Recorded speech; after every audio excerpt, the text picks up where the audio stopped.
जनक जी ने कहा कि भाई तोड़ो तोड़ो तोड़ो तोड़ो, जो तोड़ेगा उसी के साथ मैं अपनी बेटी का विवाह कर दूंगा। मेरी घोषणा है, मेरा संकल्प है कि जो भी धनुष को तोड़ेगा सो पुरारी को दंड कठोरा, राज समाज आज जो ही तोड़ा।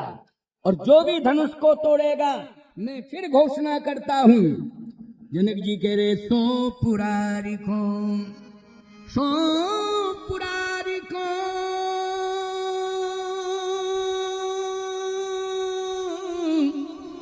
दंड कठोरा, राज समाज आज जोई तोरा। तो त्रिभुवन जय समेत बई देही, बिनही विचार बरहत ते। जो शंकर के प्रचंड धनुष का खंडन करेगा मैं अपनी बेटी का विवाह उसी के साथ कर दूंगा। तोड़ो तोड़ो। अब जैसे ही घोषणा हुई तो बंदी जनों ने क्या कहा, शांत बोले बंदी वचन सुनो सकल महिपाल। सुनो हमारी बात, सुनो सुनो सुनो। जनक जी कह रहे थे कि कह दो जो आए हैं राजा वो सब धनुष तोड़े। अब बंदी क्या बोले, अरे भाई हमारी घोषणा सुनो, यदि अपना भला चाहते हो तो धनुष के पास मत जाओ, क्योंकि तुम सब चंद्रमा हो, धनुष राहु है।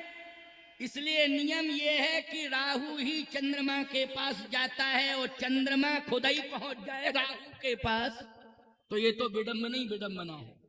इसलिए तुम सब चंद्रमा हो, मत जाओ मत जाओ, क्योंकि राहु कौन है, धनुष। ये धनुष क्या है, राहु। नृप भुज बल विदु शिव धनु राहु, इसलिए वो राहु है, मत जाओ मत जाओ मत जाओ।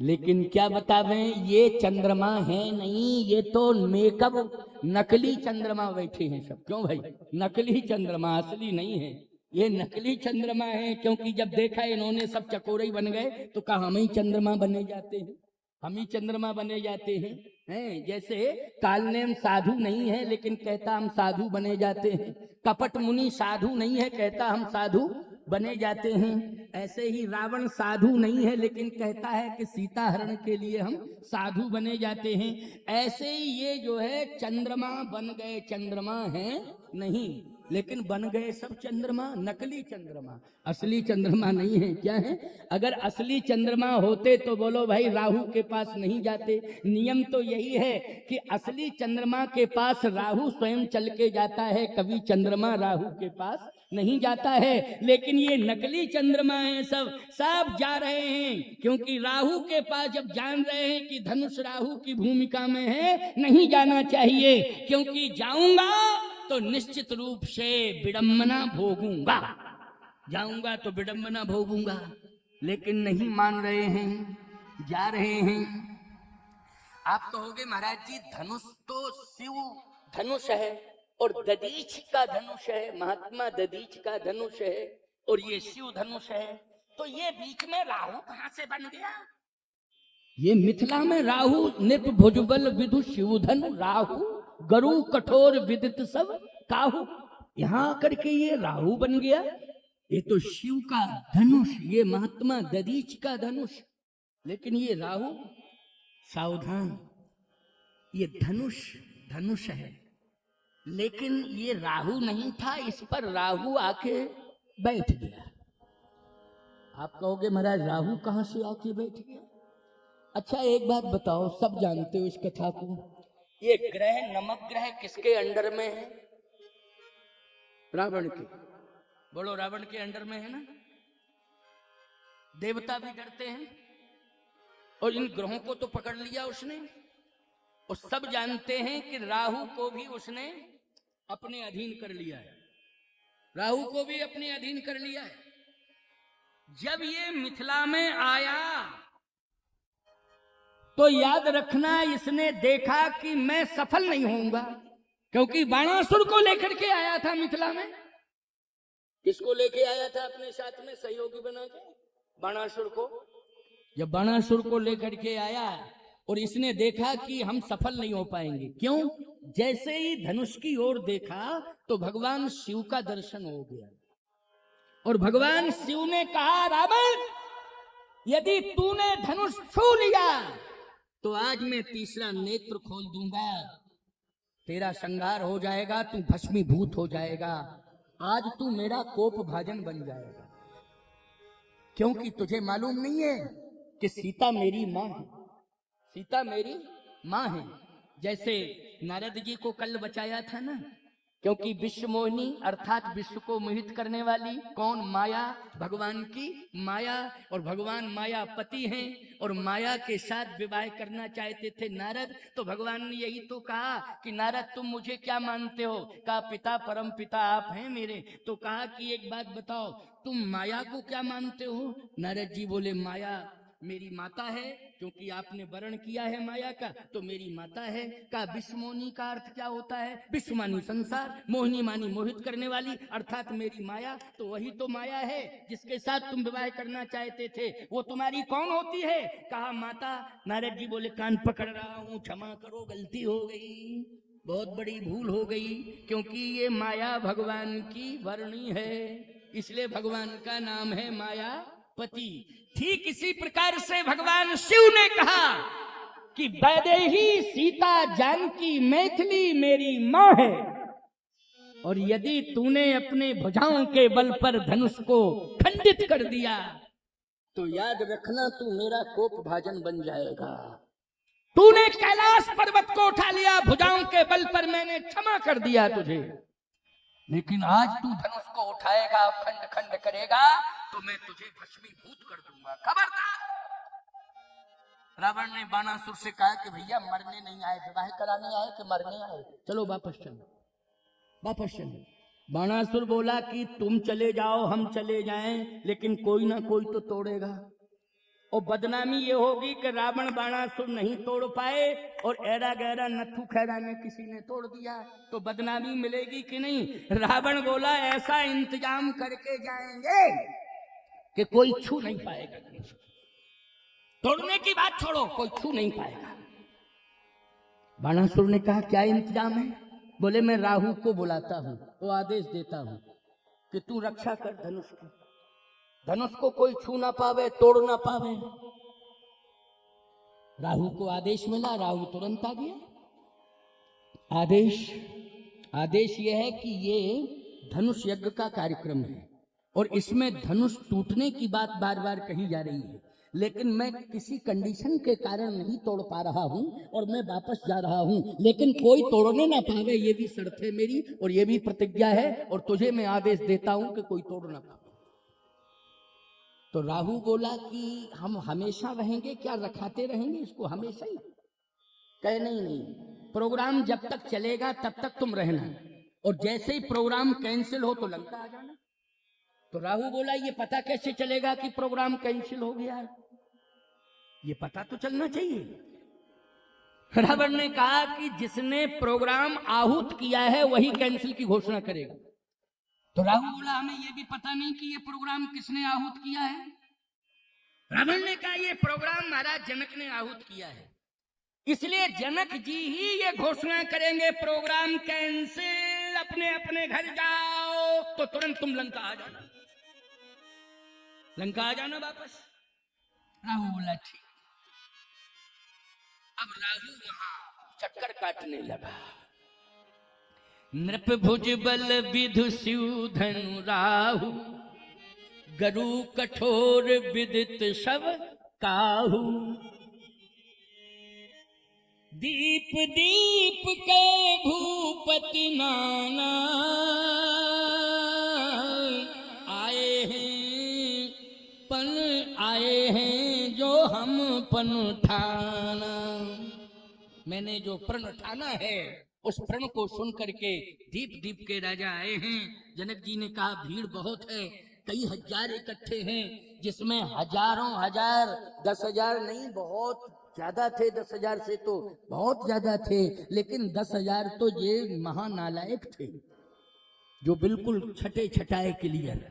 बाकी बहुत अच्छे राजा भी आए थे जिनके कछु विचार मन माही, चांप समीप महीप न जाही, और बार बार समझा रहे थे कि जगत पिता रघुपति बिचारी, ओ भरलोचन छवि ले हो निहारी। ये परमात्मा है, ये जगत पिता है, सीता जगत माता है।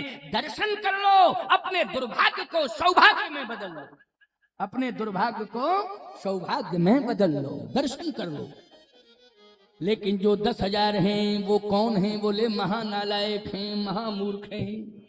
भूप सहस 10 ये कही 12। अब बोलो 10,000 राजा इकट्ठे तोड़ने जा रहे हैं धनुष। इनको इतना ज्ञान नहीं है कि सीता एक हैं और तोड़ने वाले 10,000 हैं। जब 10,000 इकट्ठे मिलके तोड़ देंगे तो समस्या बढ़ जाएगी कि समस्या घट जाएगी? जल्दी बोलो। समस्या और बढ़ जाएगी, बहुत बड़ी समस्या हो जाएगी। बोलिए युगल सरकार की जय, युगल सरकार की जय। आज भगवान राम और अपने भाइयों के साथ में वाह, किशोरी जी भी पधार गई। वाह, चलो। भगवान राम ने सोचा होगा कि बहुत देर हो रही है, इसलिए जल्दी पहुंचना चाहिए। आज देखो विवाह का कार्यक्रम है, और इस विवाह के कार्यक्रम में आप जानते हो कि विवाह आप लोग करते रहते हो बेटा बेटियों के, तो वो लोग कितना टाइम लगता है? जल्दी होता है कि टाइम लगता है? टाइम लगता है। सबसे ज्यादा टाइम लगता है जयमाल कार्यक्रम। टाइम होता है 10 बजे का तो 12 बजे होता है, 12 बजे का टाइम होता है तो 2 बजे होता है, घंटे 2 घंटे लेट। ये कहो कि राम कथा में तो जयमाल कार्यक्रम बहुत जल्दी हो जाता है, 10-20 मिनट आधा घंटा लेट होता है, लेकिन जल्दी हो जाता है। तो आओ सुनो, बढ़िया बात है, दर्शन करो। अभी दर्शन का दिव्य आनंद मिलेगा। और मुझे लगता है कि शिव पार्वती का भी, हाँ अच्छा, राम लक्ष्मण भरत शत्रुघ्न और श्री राम लक्ष्मण भरत शत्रुघ्न। अच्छा, तो लक्ष्मण जी कौन है इनमें? हैं? अच्छा, ये लक्ष्मण, राम जी कौन है? और राम जी के बगल में सीता जी हैं। अच्छा अच्छा, तो भरत जी कहाँ हैं? अच्छा, उधर साइड में बैठा दिया भरत को। सीधे साधे लोगों को साइड ही में कर दिया जाता है, क्यों भाई? भरत जी सीधे साधे हैं ना, इसलिए साइड में कर दिया। कोई बात नहीं, भगवान की लीला है। दर्शन करो थोड़ी देर के लिए, 10-5 मिनट। इसके बाद में फिर महाराज जी का भी उपदेश सुनने को मिलेगा। वो दर्शन तो दे ही रहे हैं, लेकिन उपदेश भी उनका होगा और आप सब श्रवण करेंगे। और फिर दिव्य प्रसाद है, उस प्रसाद को, महाप्रसादी को भी आप लेंगे, और बड़ा ही आनंद आ रहा है। और इस आनंद में थोड़ा सा और 10 मिनट का आनंद ले लो, क्योंकि फास्ट गति से हम कथा को आगे बढ़ा रहे हैं। रावण चला गया, लेकिन ये 10,000 राजा इकट्ठे आक्रमण कर रहे हैं धनुष के ऊपर। सीता एक हैं और राक्षस, ये दैत्य जो जा रहे हैं, राजा दुष्ट राजा, ये 10,000 हैं। अब 10,000 एक साथ तोड़ें तो समस्या बढ़ जाएगी, क्योंकि विवाह किसके साथ होगा? क्योंकि मिलके 10,000 ने तोड़ा है। जैसे महागठबंधन में अगर चुनाव जीत जाते तो समस्या यही रहती, प्रधानमंत्री कौन बने? कौन बने प्रधानमंत्री? जब इकट्ठे सब लड़े हो तुम, प्रधानमंत्री कौन बने? इसमें स्पष्ट घोषणा तो होती नहीं है। यहाँ भी राजाओं ने कहा कि हम लोग इकट्ठे जा रहे हैं और धनुष तोड़ रहे हैं, और जब धनुष टूट जाएगा तो फिर 10,000 आपस में लड़ेंगे, लड़ते लड़ते सब मर जाएंगे, बाद में एक आध जिंदा रहेगा, उसी के साथ सीता का विवाह हो जाएगा। बस यही कंडीशन रहती है प्यारे। इसलिए कभी भी गलत कार्यों में सहयोगी सहभागी मत बनो। याद रखना, अच्छे काम के सहयोगी हो जाओ, साथी बन जाओ, और अच्छा कार्य करने में सफलता मिल जावे, ऐसा पूर्ण प्रयास करके पूरी ताकत लगा दो कि ये अच्छा कार्य सफल हो जावे, और हमारा सहयोग समर्थन है, क्योंकि कार्य बहुत अच्छा है। इसलिए कभी अच्छे कार्य में बाधा नहीं बनना चाहिए। ये सब इकट्ठे होकर के एक दिव्य महा महोत्सव, सीताराम जी के दिव्य मिलन में, ये सुंदर मिथिला धाम में हैं आज बाधा बन करके पहुंच गए हैं और 10,000 राजा एक साथ जाकर के धनुष के पास पहुंचे। लेकिन याद रखना ये राजा सब चंद्रमा बन के गए हैं। क्या बन के गए हैं? चंद्रमा। अच्छा, एक ही चंद्रमा नहीं, अनेक चंद्रमा इकट्ठे हो जाएं तो एक राहु भारी होता है कि नहीं होता है? जल्दी बोलो।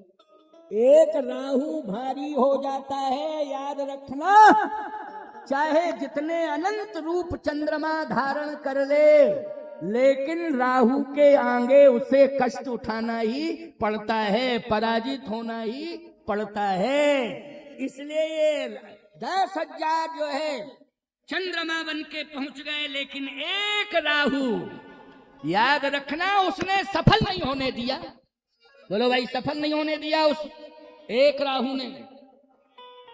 सब निराश होकर के चले आए। उसने तुरंत सूचना दी लंका में रावण को, सफल हो गया मैं, सफल हो गया मैं, सफल हो गया मैं। रावण ने कहा अभी सफलता की बात मत करना। क्या जिसने प्रोग्राम आहूत किया है उसने प्रोग्राम कैंसिल किया क्या? कहे अभी कैंसिल की घोषणा तो नहीं हुई। तो इसलिए अभी कैंसिल की घोषणा नहीं हुई, इसलिए खतरा है, अभी रहो। अभी कैंसिल नहीं हुआ प्रोग्राम, इसलिए खतरा है। अच्छा, एक बात आपको बता दें, विश्वामित्र जी महाराज भी मौके की तलाश में हैं। विश्वामित्र जी महाराज मौके की तलाश में हैं। राम जी को अभी आज्ञा नहीं दे रहे हैं। क्यों? ये राहु चक्कर काट रहा है। कौन चक्कर काट रहा है? ये राहु चक्कर काट रहा है। इसलिए मैं अपने रामचंद्र को प्रभावित नहीं करूंगा, इसको चक्कर काटने दो। फिर बोले ये राहु की महादशा जैसे ही खत्म होगी तैसे ही हम आज्ञा देंगे, अभी नहीं देंगे। आज्ञा मिलेगी लेकिन बाद में। विश्वामित्र जी देख रहे हैं राहु चक्कर काट रहा है। 10,000 जितने भी राजा थे सब पराजित हो गए, सब उदास भाव से बैठ गए। और जैसे उदास भाव से बैठे तो जनक जी ने कहा तजहु आस, तजहु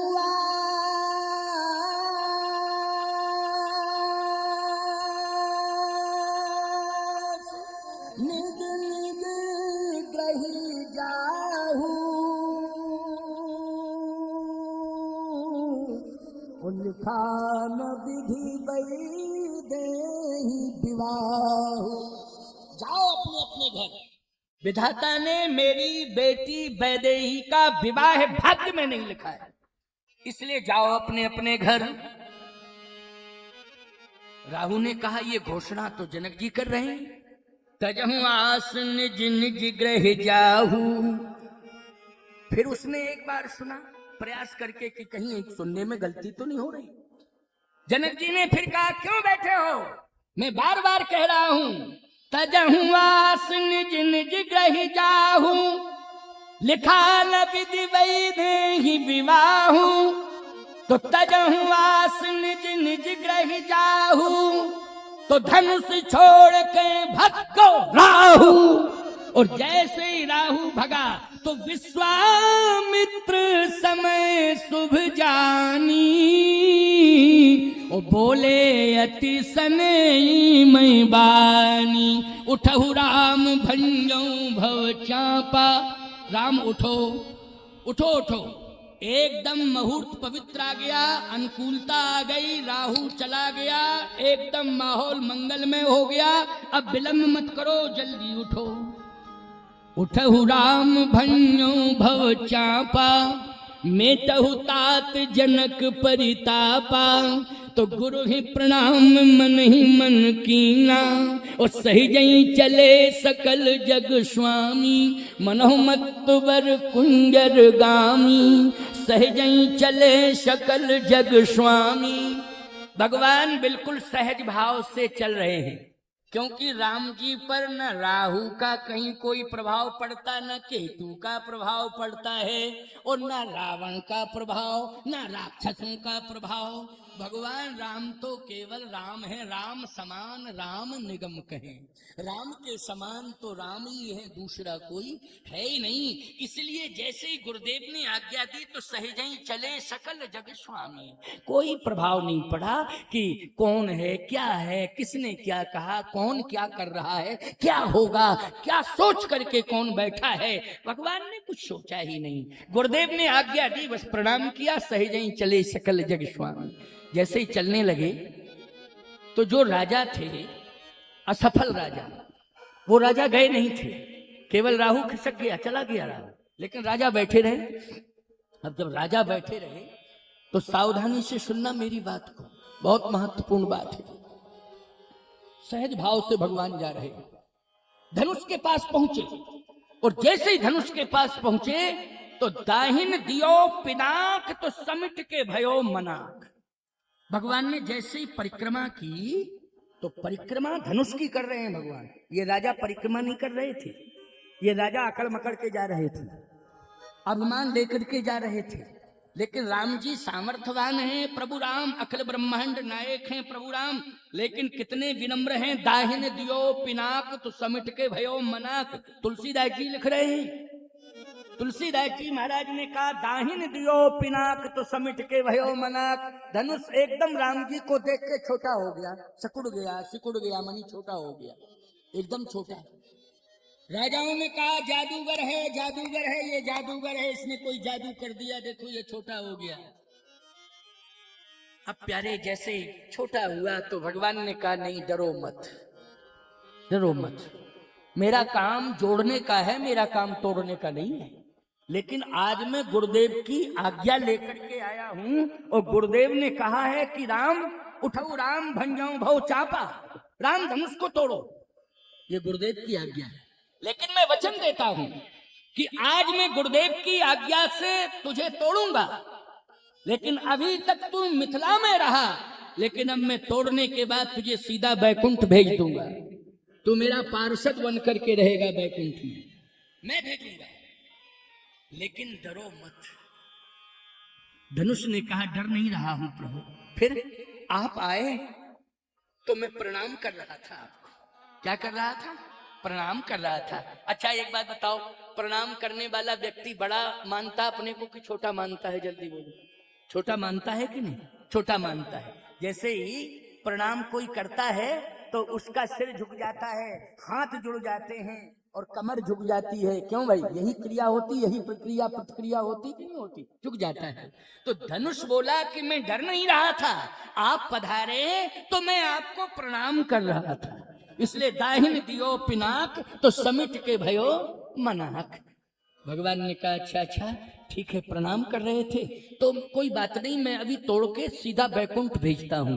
धनुष बोला नहीं प्रभु, बैकुंठ भेज करके आप मुझे दुखी ना करें। भगवान बोले बैकुंठ भेज करके तो दुखी हो जाएगा? तो क्या मतलब है, तू मिथिला में ही रहना चाहता है? धनुष कहता है प्रभु ना मैं मिथिला में रहना चाहता हूं और ना मैं बैकुंठ में रहना चाहता हूं। भगवान ने कहा अच्छा अच्छा, बात समझ में आ गई, तू अयोध्या में रहना चाहता है। अयोध्या में, अयोध्या भेज दूंगा। धनुष ने कहा कि मैं अयोध्या में भी नहीं रहना चाहता हूं। लक्ष्मण जी सुन रहे थे। लक्ष्मण जी बोले भैया तो जब कहीं रहना ही नहीं चाहता है तो समुद्र में फेंक दो।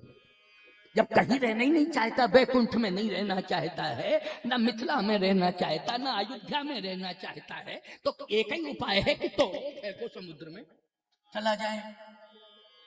भगवान ने कहा तुम चुप रहो लक्ष्मण, तुम भाषा नहीं पहचान रहे हो। ये जो भाषा बोल रहा है ना धनुष, इसकी बड़ी महिमा है। लक्ष्मण तुम नहीं समझ पाओगे, इसलिए तुम चुप रहो। लक्ष्मण जी बोले तो हम चुप हैं, हम नहीं बोलेंगे कुछ। हमको तो ऐसा लग रहा था कि बैकुंठ की कई बात बताओ। बैकुंठ में कहता मैं नहीं रहना चाहूंगा, मिथिला में भी नहीं, अयोध्या में नहीं, इसलिए मैं बोल गया। भगवान ने कहा अच्छा एक बात बताओ धनुष, बैकुंठ में मिथिला में अभी तक रहे, अब नहीं रहना चाहते हो, अयोध्या में नहीं जाना चाहते हो, नहीं रहना चाहते हो, तो आखिर क्यों? धनुष बोला इसलिए कि बैकुंठ छोड़ के आप आ गए। अगर बैकुंठ में होते तो बैकुंठ की महिमा, जब आप ही छोड़ के चले आए तो अब बैकुंठ की कोई महिमा नहीं है। बात तो सही है भाई, बात बिल्कुल सही है। अयोध्या आप आए, लेकिन अयोध्या भी छोड़ के आप आ गए मिथिला में, इसलिए इस समय अयोध्या सोनी है, अयोध्या की कोई महिमा नहीं है। आपसे अयोध्या की महिमा है, आपसे बैकुंठ की महिमा है। तो भगवान ने कहा कि फिर मिथिला, कहे सरकार मिथिला में इसलिए नहीं रहना चाहता हूं कि अभी तो किशोरी जी का सहारा था, लेकिन आप मुझे तोड़ने के बाद किशोरी जी को लेके चले जाएंगे। यदि आप किशोरी जी के सहित जिंदगी भर मिथिला में रहे तो फिर मैं मिथिला में रहूंगा। लेकिन ये सत्य है कि नहीं कि आप धनुष मुझे तोड़ने के बाद जानकी मैथिली को लेकर के, जनक नंदिनी किशोरी को लेकर के आप चले जाएंगे, तो फिर मैं मिथिला में रह के क्या करूंगा। भगवान ने कहा तो अयोध्या तो आएंगे। धनुष बोला धीरे से मैं बोल रहा हूं, थोड़ा सुन लो, नहीं विवाह कैंसिल हो जाएगा अभी तुरंत। भगवान बोले क्या बात है, क्या बात है। बात यह है कि आप अयोध्या में भी नहीं रहेंगे, किशोरी जी को लेकर के धीरे से कहा चित्रकूट के बन। भगवान बोले चुप चुप चुप, ये बात आउट मत करो। क्यों? अगर ऐसा पता चल जाता जनक जी को, जनकपुर वासियों को, कि जानकी को लेकर के सिंहासन पे नहीं बैठेंगे, सीधे जंगल में चले जाएंगे, झरनों का पानी पिएंगे, पत्तों की सैया पर सोएंगे, वृक्षों की छाया में रहेंगे, तो बोलो ईमानदारी से तत्काल विवाह कैंसिल हो जाता है कि नहीं हो जाता? तुरंत कैंसिल होता कि नहीं नहीं नहीं करना है। मेरी बेटी मैथिली जानकी किशोरी पलंग पीठ तज गोद हिंडोरा, सियन दीन पग अवन कठोरा। अगर ये बात, क्योंकि इस मर्म को धनुष कैसे जानता है, इसलिए जानता है क्योंकि ये धनुष दधीच की हड्डियों से बना है, और दधीच महापुरुष हैं, महात्मा हैं, तपस्वी हैं, और तपस्वी का अस्तित्व कभी किसी काल में समाप्त नहीं होता है। इसलिए आज धनुष के अंदर कौन बैठे हैं? बोले महात्मा दधीच बैठे हैं, वही बोल रहे हैं। महात्माओं को मर्म मालूम है कि प्रभु सिंहासन पर नहीं बैठेंगे, वो कहाँ जाएंगे? मुनिगण मिलन विशेष बन सबई भांति हित मोर। महात्मा जानते हैं हम सबके आश्रम में आएंगे, हमारे दुख दर्द को दूर करेंगे। राम जी सीता के सहित सिंहासन पर अभी नहीं बैठेंगे, ऋषि मुनि महात्माओं के दुख को दूर करेंगे और अयोध्या का राज वैभव छोड़ करके वन में आएंगे, संतों के पास आएंगे और संतों के दुख को दूर करेंगे। बोलो महात्मा दधीच इस मर्म को जानते हैं कि नहीं? इसलिए राम जी ने कहा कि रुको रुको रुको, अब बताओ सही क्या चाहते हो, कहां रहोगे? धनुष ने कहा कि आपके श्री चरणार बिंदु में। बोलो बैकुंठ, अयोध्या, मिथिला, समस्त तीर्थ, इन सबसे महान है भगवान के चरणार बिंद। क्योंकि भगवान के चरणार बिंद जहां पड़ जाते हैं, चरण राम तीर्थ चल जाहीं, जहां जहां प्रभु राम के चरण पड़ते हैं वहीं तीर्थ बन जाते हैं। इसलिए समस्त तीर्थ धाम भगवान के चरणार बिंदों में। तो बोलो उच्च कोटि की साधना है ना धनुष की, क्या तुम साधारण मानोगे धनुष को? इसलिए धनुष कहता है प्रभु जैसे ही आप तोड़े मुझे तो आप अपने चरणार बिंदों में डाल दीजिएगा और चरणों में स्थान दे दीजिएगा। हम आपके चरणों में ही सदा रहेंगे और जहां जहां सीता राम जी जाएंगे हम चरणों में रहेंगे, तो वहीं वहीं हम भी दोनों का दर्शन करते रहेंगे, हम दोनों का दर्शन करेंगे। धनुष कहता है इसलिए चरणों में। तब भगवान ने प्रभु दो चाप खंड में तारे पृथ्वी पर वहां डाले हैं जहां भगवान के चरण थे, वहीं धनुष को तोड़ के डालेंगे। अब 5 मिनट की बात और सुन लो। कथा समझ में आ रही है कि नहीं आ रही है? हाँ, कथा समझ में आ रही है तभी तो तुम बैठे हो हैं। ऐसे थोड़ी, ऐसे बैठे हो जैसे दुकान में संगमरमर की मूर्तियां रखी हैं, ना हिलती हैं मूर्ति, ना डुलती हैं, न बोलती हैं, चुपचाप। इतना अनुशासन तो कोई शासन नहीं दे पा रहा है। बोलो भाई, ये धर्म सभा में कितनी बड़ी ताकत है, राजनीतिक सभा में इतनी बड़ी ताकत नहीं हो सकती। प्यारे, चाहे जितना प्रसिद्धि प्राप्त नेता हो, चाहे जैसा भाषण कर रहा हो, लेकिन बीच में काले झंडा दिखाई और दिखा के लोग भाग जाते हैं। क्यों भाई? अनुशासन चाहे जितना प्रबंध किया जाए, लेकिन अनुशासन बन ही नहीं पाता है। लेकिन ईमानदारी के साथ बताओ, इतनी शांति यहां दिखाई दे रही है, घरों में है इतनी शांति? बोलो, यह है धर्म सभा की महिमा। इसलिए कहता हूं कि तुम यहां केवल पीएस गार्डन में नहीं बैठे हो, तुम साक्षात वैकुंठ में बैठे हो। वैकुंठ धरती पर उतर के आ गया है, यही अयोध्या बन गया है और यही मिथिला बन गया है। ये है आनंद, ये है परमानंद। इसलिए भगवान ने एव मस्तु कह दिया। ठीक है, ठीक है, एव मस्तु कह करके अब राजा लोग कह रहे हैं क्यों, छोटा तो हो गया लेकिन तोड़ नहीं पा रहा है, तो खड़ा है विचार कर रहा है। और राजा क्या जाने, कहे तोड़ नहीं पा रहा है इसलिए विचार कर रहा है। जादूगर तो है, जादू करके छोटा तो कर दिया, लेकिन तोड़ नहीं पा रहा है इसलिए विचार कर रहा है। भगवान ने कहा, धनुष तुम टूट रहे हो, लेकिन दो हृदयों को जोड़ रहे हो। हैं? लोग टूटते हैं, लेकिन टूटने के पहले न जाने कितने परिवारों को तोड़ देते हैं। बोलो भाई, तोड़ देते हैं। लेकिन धन्य है रामायण, ये राम कथा, ये धनुष आज टूट रहा है, लेकिन सीता राम को जोड़ के टूट रहा है। प्यारे, आज सीता राम का मिलन कराने में सबसे बड़ी भूमिका निभा रहा है।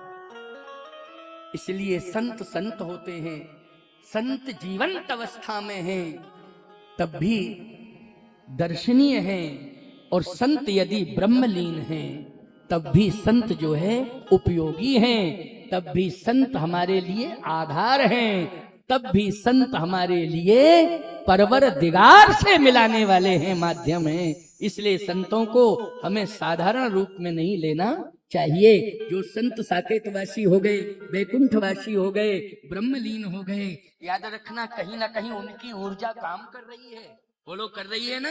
उनकी ऊर्जा, उनका प्रभाव, उनका अस्तित्व काम कर रहा है। इसलिए कभी ऐसा सोचना ही नहीं चाहिए। आज महात्मा दधीच की तपस्या जागृत अवस्था में हो गई, और भगवान ने जैसे हाथ बढ़ाया तो अपने आप ही धनुष भगवान के हाथ में आ गया, अपने आप। राजाओं ने कहा चुम्बक है, चुम्बक है, हाथों में जादू है, ये चुम्बक है, देखो खींच लिया इसने धनुष को, अपने आप ही आ गया। भगवान ने छुआ नहीं, अपने आप धनुष में आ गया, धनुष हाथ में आ गया। जैसे हाथ में धनुष आया, सही बात तो ये है कि ये तो भगवान है, इनमें कितनी शक्ति है, इनका कितना प्रभाव है, ये तो वेदों ने बताया है। लेकिन वेदों के मर्म को तुम नहीं समझ पा रहे हो, इसलिए तुम भगवान के मर्म को भी नहीं समझ पा रहे हो। लेकिन आज तुलसीदास जी ने इतना सरल कर दिया, मर्म बता दिया रामायण में कि देखिए, आज जैसे ही भगवान ने यूं हाथ किए तो अपने आप वो धनुष आ गया भगवान के हाथ में। यानी संत जो है भगवान से दूर नहीं हो सकते कभी, भगवान के हाथों में ही सदा रहते हैं। याद रखना, किसके हाथ में? अंतर यही है कि तुम्हारी भाषा में और साधु की भाषा में बहुत अंतर है। तुम्हारी भाषा कहती है कि सब हमारे हाथ में, ये तुम्हारी भाषा है। बोलो, है कि नहीं? सब हमारे हाथ में, पूरा गांव हमारे हाथ में, पूरा जिला हमारे हाथ में। लेकिन जमा न जप, क्योंकि पता चला कि हमारा हाथ ही हमारे हाथ में नहीं था। पोल खुल गई। क्यों? हमारा हाथ ही हमारे हाथ में नहीं था, पोल खुल गई। लेकिन संत यही कहते हैं, ये भाषा बंद करो कि सब हमारे हाथ में नहीं, हम अपना हाथ रघुनाथ के हाथ में पकड़ा रहे हैं। बस रघुनाथ हमारे हाथ में, हम अपना हाथ किसके हाथ में पकड़ा रहे हैं? रघुनाथ के हाथ में पकड़ा रहे हैं। बोलो, कितने बड़े शक्तिशाली हो जाओगे तुम जब परमात्मा तुम्हारा हाथ पकड़ लेगा। तो ईमानदारी के साथ बताओ, तुम्हारे जैसा शक्तिशाली कोई होगा? तुम्हारे जैसा प्रभावशाली कोई होगा? कोई नहीं हो सकता है। इसलिए आज हम आपसे एक बात कह रहे हैं, बहुत स्पष्ट कह रहे हैं कि महात्मा दधीच ने आज अपना पूरा अस्तित्व परमात्मा राम के हाथ में सौंप दिया। सौंप दिया ना, जैसे ही धनुष आया, जो चेतन को जड़ करे और जड़े करे चेतन, जड़ चेतन हो जाता है, ये भगवान का प्रभाव है। जैसे ही धनुष आया, लेत चढ़ावत खेचत गाढ़े, लेत चढ़ावत खेचत गाढ़े, ओ काहू न लखा देख सब ठाणे। सब यही देख रहे हैं कि धनुष आ तो गया लेकिन टूटा नहीं है, लेकिन कब धनुष टूट गया ये किसी ने देख नहीं पाया। लेत चढ़ावच खेचत गाढ़े, ओ काहू न लखा देख सब ठाणे। तही क्षण राम मद धनु तोरा, भरे भुवन धुन घोर कठोरा। श्यावर रामचंद्र भगवान की जय। किसी ने देख नहीं पाया कब टूटा। प्रभु दो चाप खंड मही डारे, जहां पर प्रभु के चरण हैं उसी भूमि पर धनुष को डाल दिया, यानी पद नख का आश्रय मिल गया। टूटे हुए धनुष को भगवान के श्री चरणारविंदों में स्थान मिल गया। धनुष को आज पद राजीव बरन नहीं जाही, ओ मुनि मन मधुप बसे जिन माही। जितने बड़े बड़े योगेंद्र मुनेन्द्र हंस परमहंस अमलात्मा बिमलात्मा हैं, वो सभी जो है भगवान के चरणों में स्थान लेते हैं। बोलो आज महात्मा दधीच ने भी कहाँ स्थान ले लिया? भगवान के चरणारविंदों में स्थान ले लिया। अब सतानंद जी ने कहा कि सीता बेटी विलंब मत करो, धनुष टूट गया है। सखियों से कहा कि जाओ जानकी को ले जाओ। एक सुंदर पुष्पमाल सखियों ने श्री किशोरी जी को दी। लो, अब किशोरी जी पुष्पमाल लेकर के जा रही हैं। 6 वर्ष की हैं, छम छम छम छम कर रही हैं, बहुत छोटी हैं, और पुष्पमाल लिए हैं हाथ में। जैसे ही पुष्पमाल लेकर के श्री किशोरी जी आगे बढ़ी, प्रभु राम के पास पहुंची। पीछे से जो सखी है वो सखी लग रही है कि कोई मिथिला की है। ये नहीं, वो भगवान शिव ही सखी बने हुए हैं। भगवान शिव ही सखी बने हुए हैं प्यारे। किशोरी जी के पीछे खड़े हैं चतुर्सखी के रूप में, और श्री किशोरी जी हाथ में माला लिए हैं। पीछे से सखी के रूप में शंकर जी ने कहा पहनाओ जयमाल। चतुर सखी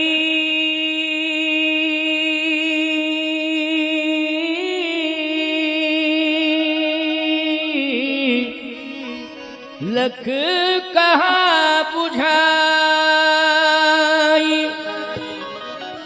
पहिरावो जयमाल सुहाई। तो सुनत जुगल कर माल उठाई, प्रेम विवश पहिराई न जाए।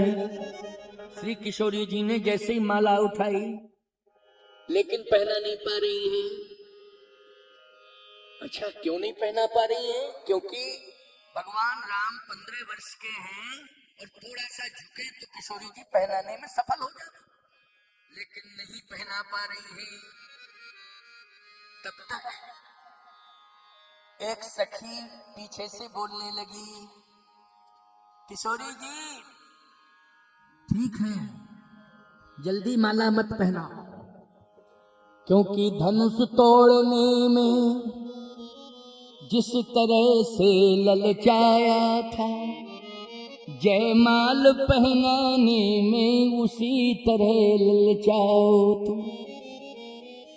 जिस तरह से इन्होंने ललचाया है धनुष तोड़ने में, आंसू निकल गए, माला पहनाने में भी इनको ललचाना अब जल्दी नहीं। तब तक पीछे से एक सखी बोली चुप हो जाओ, बड़ी मुश्किल में तो धनुष टूटा और तू फालतू की बात करने लगी है। ये दुष्ट राजा पता नहीं क्या क्या योजना बनाए बैठे हैं, इसलिए जल्दी जयमाल कार्यक्रम हो जाना चाहिए। तो फिर सखी बोली है कि रामलला जी थोड़ा सा कोई बात नहीं, आपस की चर्चा है, बुरा मत मानना, थोड़ा सा सिर झुका लो, बस किशोरी जी माला पहना दें। तो तुरंत लक्ष्मण जी आ गए, भैया झुकना नहीं, क्योंकि धनुष तोड़ा आपने, ऊपर से झुके अलग, ये बर्दाश्त से बाहर।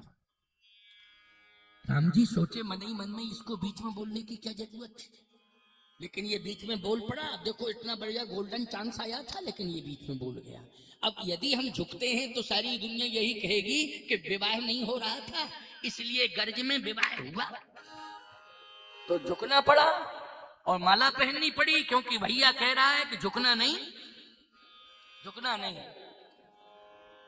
उस सखी ने कहा कि रामलला जी ऐसा नहीं है, लक्ष्मण जी थोड़ा सा समझ नहीं पा रहे, ये छोटे ठाकुर तेज तर्रार हैं, ये थोड़ा समझते नहीं हैं, इसलिए तेज तर्रार हैं, अपनी बात कह देते हैं। बात यह है छोटे ठाकुर लक्ष्मण कुमार, परेशान मत हो, मेरी किशोरी जी माला पहना रही हैं जानकी जी, इसमें कोई अपमान नहीं है, क्योंकि ये सम्मान की बात है। माला पहनने वाले को जो पहनाने वाला जाता है, तो पहनने वाले को थोड़ा रिस्पांस देना चाहिए, अर्थात अपनी गर्दन को थोड़ा सा झुकाना चाहिए।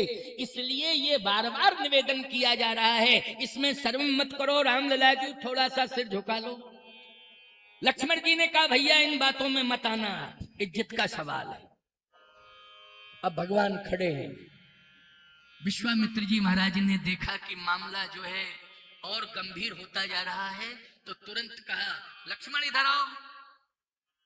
पास में बुलाया, क्या बात है? बात कुछ नहीं है, भैया ने धनुष तोड़ा, ये मिथिलानियां जबरदस्ती झुकाने की बात कर रही हैं। मैंने कहा भैया झुकना बिल्कुल नहीं।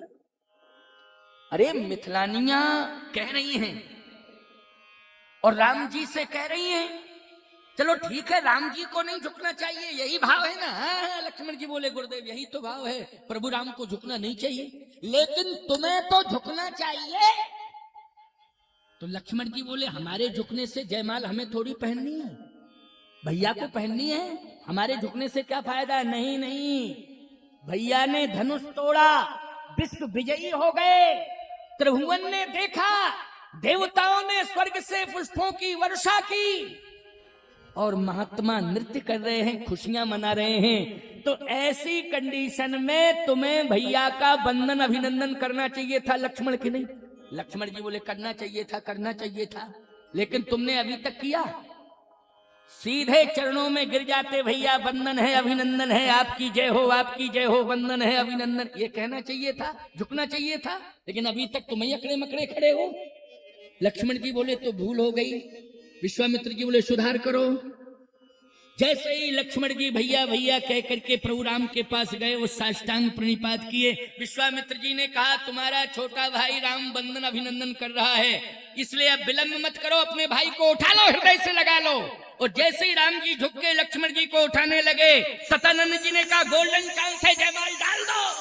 तो सिए जयमाल राम उर मेली। आज श्री किशोरी जी ने जैसे प्रभु राम के गले में जयमाल डाली, गोस्वामी जी बोले सीताराम मनोहर जोरी, सीताराम मनोहर जोरी, सीताराम मनोहर जोरी, सीताराम मनोहर जोरी, दशरथ नंदन जनक किशोरी, दशरथ नंदन जनक किशोरी, राम सरिष बर दुल्हन सीता, राम सरिष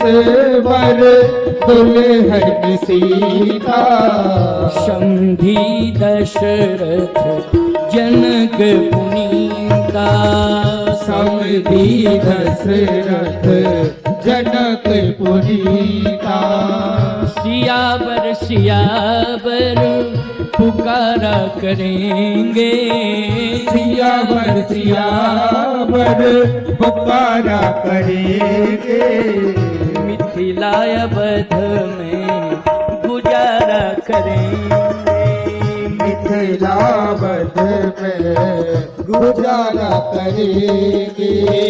मिथिलावत में गुजारा करेंगे।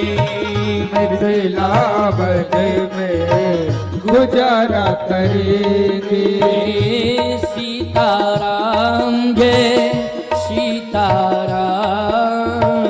सीताराम जय सीताराम। सीताराम जय सीताराम। सीताराम जय सीताराम। सीताराम जय सीताराम। सीताराम जय सीताराम। श्यावर रामचंद्र भगवान की जय। दूल्हा दुल्हन सरकार की जय। अवध मिथिला धाम की जय। आज विवाह संपन्न हुआ सीताराम जी का।